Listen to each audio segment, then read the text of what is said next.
Good evening, San Diego. I'm Chief Meteorologist Carlene Chavis, and thank you for tuning in for your CBS 8 Plus weather update.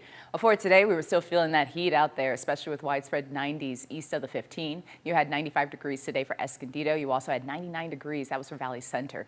90s even extending in across the mountains. And so that's why we still have the heat alerts that are going strong, and also looking at 116. That was the high today for Borrego Springs. We did still have some of those 70s and 80s right there along the coast. We had 82 degrees for Encinitas. We had 78 degrees for Oceanside, and that was also the same daytime high for downtown today. We are still under those heat alerts that will keep going all the way into Monday, so no changes really there, and also still looking at a very similar temperature range. So that is with those mid 80s in some spots, a little bit closer towards the coast, inland valleys, as I showed you, especially east of the 15, lots of those 90s popping up, and then for the mountains, still with the 90s in the forecast over the weekend, and those 1-teens that will still be plaguing the desert.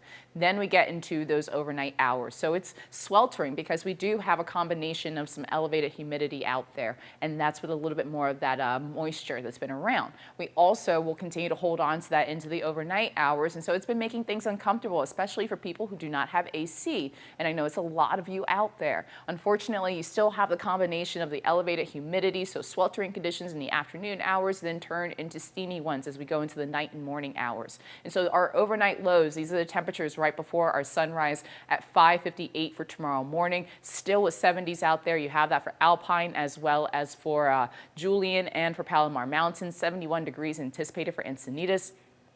You also have those upper 60s right there along the North County coastline, and 89 degrees. So these temperatures have been running warmer than usual. That combined with the elevated humidity, really not a whole lot of relief that we're feeling as we go into the nighttime hours. And then we gear up for the daytime hours, and that's when we have a lot more of the sunshine that's still in the forecast, patchy marine layer at best, but when you have that increase in humidity, as well as talking about not much of a marine layer to really help cool temperatures down more, that's when things really are uncomfortable, and then quickly getting to the heating of the day. Bringing more of those 70s, and we're seeing that right along the North County coastline. That's more the relief across the county, but still increasing that humidity, so still making things sweltering. You also have 91 degrees. That's going to be for Escondido, so that's where we're going to have more of the sweltering conditions, just uncomfortable closer towards the coast. You also have 88 degrees expected for Fallbrook. You have those 90s extending into the mountains again, 115 degrees, and that will be tomorrow for Borrego Springs. So still holding on to these warmer than usual temperatures for this time of the year.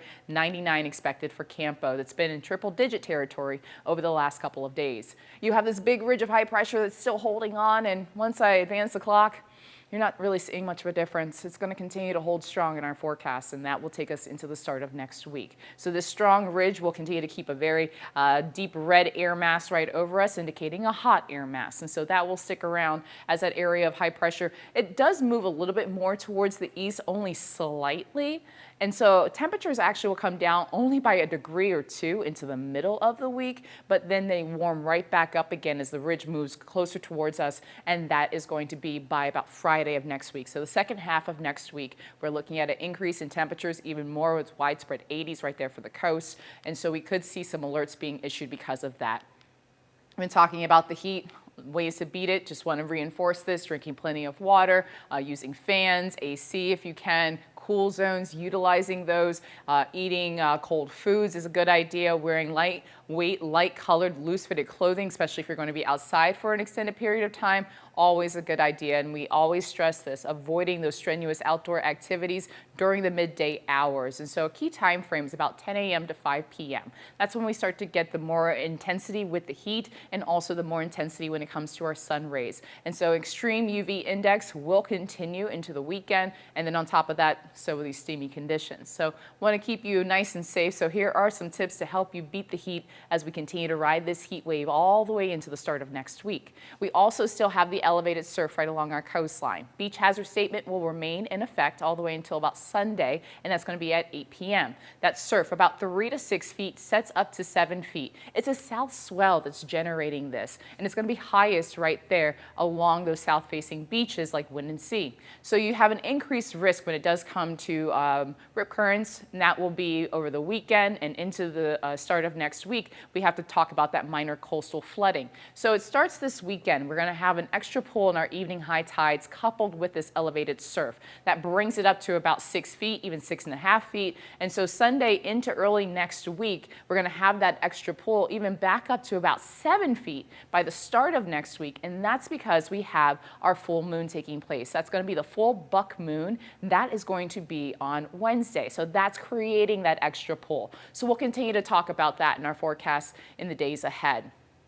The reason we have the south swell is because of indirect impacts from Fausto. Fausto has been a Category 1 hurricane for a couple of days now, but it actually has gained a little bit more strength, moving over a pocket of some warmer water. You have Fausto with maximum sustained wind speeds now increased to 105 miles per hour. You also have it moving towards the west about 15 miles per hour. Fausto will continue to move towards the west into Central Pacific.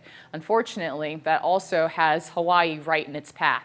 And so in the days ahead, we will be monitoring Hawaii because of the impacts anticipated: tropical storm force winds, heavy rainfall, and that's going to be by the start of next week, as the latest forecast cone does show that Fausto will move over the islands, and that will be as a tropical storm.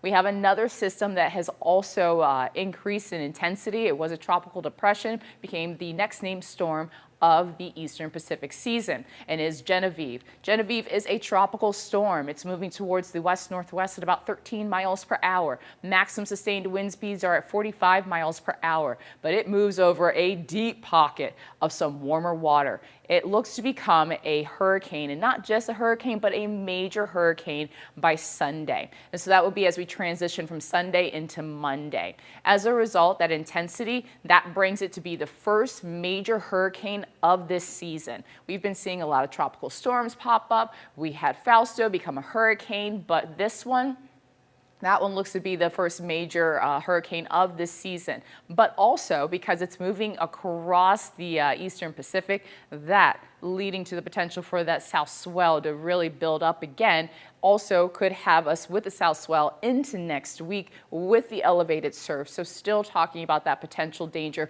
right there along our coastline. So the alert for the beach hazard statement goes until at least Sunday at 8 p.m., but we could see another one being issued next week as we continue to monitor the indirect impacts that we're anticipating, and that would be with Genevieve. When we look at our extended forecast over the next 7 days, you still see those red boxes, and that's because of weather impact alert days, because of the heat alerts that were issued by the National Weather Service. They wrap up at 8 p.m. on Monday. We have the slightest dip in degrees back to upper 80s. That's going to be on Tuesday for the inland valleys, those being widespread, but then you can see those temperatures climb again. And so we're back into the 80s. That will be for the coast by Friday of next week. You also have 90s that are returning more widespread across the inland valleys. But more heat is anticipated for the mountains and the desert by next week. So those areas, those two microclimates, could be the ones under heat alerts by next week. So you do have the 90s that will continue to go strong across the mountains. As you can see, not much of a difference really anticipated in the forecast for the mountains. In fact, temperatures climb even more.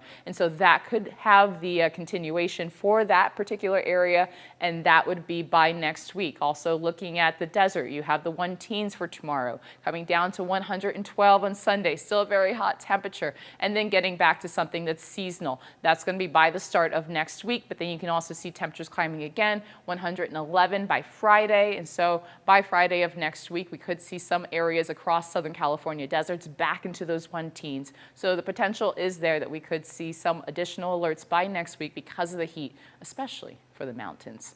I hope you have a great weekend, and actually, I'll see you right back here tomorrow. I'm filling in for Sean.